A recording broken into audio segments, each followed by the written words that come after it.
Hey everybody, welcome back to my channel. My name is Zara and today I am going to be doing a review of the first 15 lives of Harry August by Claire North. She also goes by the name of Catherine Webb as well. This is a book that I was pretty eager to read because one of my patrons, Seb, has been raving about it for quite a while. We read it as the Patreon buddy read pick in the month of November, and I think overall we all had a pretty positive experience.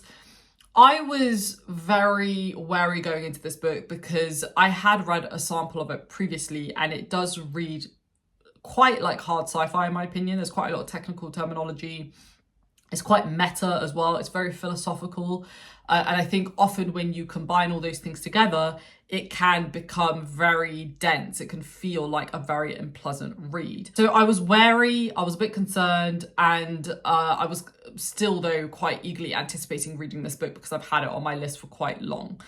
This book is essentially set around our main character, Harry August, and he's essentially an Ouroboran, I think I've said it right, who are essentially people who get reborn as themselves again after they die. But the key thing is that they keep their memories from their previous life completely intact. This is a really dark book as well. Like, I don't think I realized how dark it was until I finished the book. But it starts off with a very dark tone and it ends with a very dark tone and almost quite a nihilistic tone in a way. So with that in mind, let's jump into my review. It will be completely non-spoiler as well.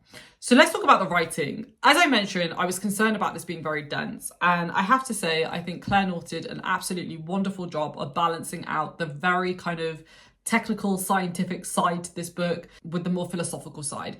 I think it takes extraordinary skill to write the types of concepts and themes that she's talking about in this book in a way that is very approachable and readable. And it was very readable, this book. I was worried that it was going to feel janky, it was going to feel disjointed, but it really didn't. Like, I think her prose is very solid. I think she's able to weave in pretty complex concepts and make it approachable to the reader. And this is coming from somebody who loves this stuff. I love hard sci-fi. I love dense stuff. I read a lot of it. I'm okay with it. But I think it's very pleasant when you read a hard sci-fi book in a way that is almost quite lyrical. And I think she definitely got that balance right. The tone of this book, as I mentioned, is also very dark. Like I didn't really fully recognize how dark it was until I finished the book and I started thinking about it. But there is a very dark undertone to this book. As an example, we start, and this is in the very first chapter, so it's not a major spoiler, but one of the first things that we learn about Harry August is that he was born because his mother was raped and he was abandoned and he had a very difficult childhood as a result, right? And I think, you know, that kind of sets the scene for the book, that kind of sets the tone for the book. And the book kind of builds on that tension. It builds on the sense that Harry has never really belonged anywhere. He's never really had a sense of home in a way. And I think that really feeds well into him also being an Ouroboran. He's literally relived his life multiple times. And I think if you were in that sort of situation, it would probably be quite hard to feel grounded, and that is definitely reflected in his character. The pacing overall was okay. This is probably where I had my biggest issue. There were two big issues that I had, and my main issue was the pacing was a bit off for me. This is a standalone sci-fi book, and I think for me, when you have a standalone in particular, you have to get the pacing particularly right in terms of how you introduce the plot. And I think it took quite a while to introduce the plot. That's not to say that I wasn't enjoying my reading experience, but in the back of my mind, I kept thinking, okay, like, when is the shoe going to drop? Like, when is the actual storyline going to come into play?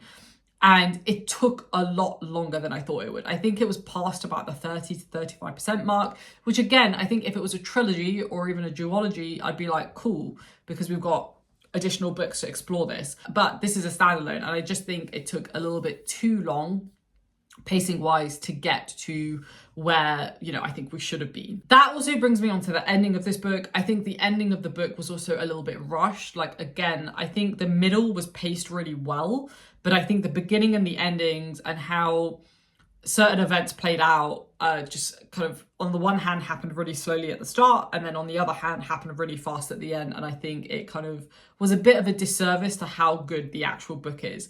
Does that put me off recommending the book? Not at all. Like, it's an excellent book that I think everybody should read. A lot of you who watch my channel, you like the same books as me. I think you would really love this book, but do bear that in mind when you start reading the book, that it takes a while to get going. Now let's talk about characters. I'm only going to talk about the title character because I don't want to spoil anything. I will talk a little bit about the villain, but I won't say who or what it is.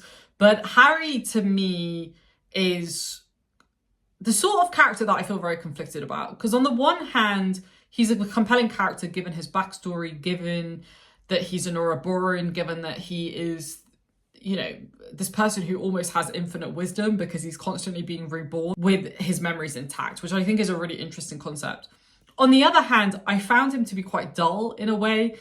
He comes across as being quite bland, and to the point where even one of the characters calls him out for that. And I think that kind of enforces the idea that that was the point of Harry's character, that even though he's relived multiple lives and he's had, you know, arguably a very rich life, he's actually not the better for it because he's just kind of bland, he's just kind of meh. Which I thought was really interesting. And that is particularly interesting because this is a first-person narrator. It's told from Harry's perspective. And he's very detached, I think, often from what is happening. And that made it hard for me to sometimes build a sense of sympathy or empathy towards this character because he's almost like a robot in the way that he does things. I can't blame him for being like this, by the way. When you couple his previous trauma with the fact that he's reliving multiple lives and seeing horrific events happening again and again, that's got to affect someone in a way. That's got to affect a person in a generally probably a very negative way. And so I understand why he was written in that way, but I personally found it quite hard to reconcile with his character because he felt so detached to me. One of the things that I did like about Harry's character that I do just want to shout out is that he does feel very quintessentially British to me. As a British person myself, I was born and raised in the UK. I've lived my entire life here. So, you know, I know what it means to be British, right? And I think Harry himself feels very British. He felt very relatable to me in certain things that he was talking about as it relates to British culture and history. I think the lack of deep relationships and connections with other characters really did this character a disservice. I think if she had focused more on building at least one or two relationships, I think it would have actually added an extra layer of depth to Harry's character.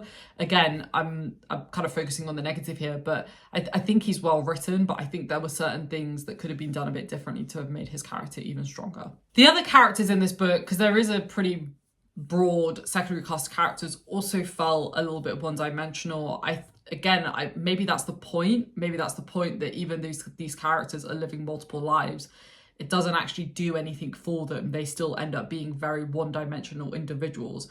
I don't know if that's the point she was making. If it is, she did it very well. But I feel like, you know, our villain as an example, I think they were set up really, really well. But then by the end of it, I felt like the surprise and the mystery surrounding the villain was kind of ruined in a way, and I think that's because the ending was quite rushed, and I think that's because the character did things that didn't really feel honest to how a villain would actually be in this situation, if that makes sense. Again, I feel like this review sounds very negative.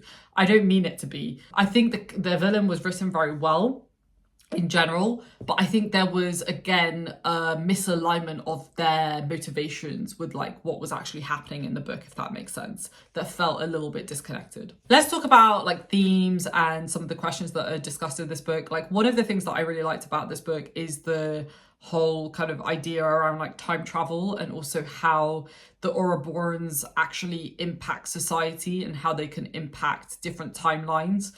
I think that for me was like the best part of the novel. Any book that talks about time travel, I think inadvertently talks about things like perspective and choice, and how when you look at your life in the context of like multiple lives, it kind of reminds you of how insignificant your life actually is, right? Because let's say you're rebirthed 15 times, you know, one time is minuscule in comparison to the broader scope of the life that you've relived multiple times, if that makes sense, which I really like that as a concept. I also really like the reminder that you know, our lives in the grand scheme of things are like a tiny minuscule. They're almost like a glitch, right, in the history of the entire universe and solar system.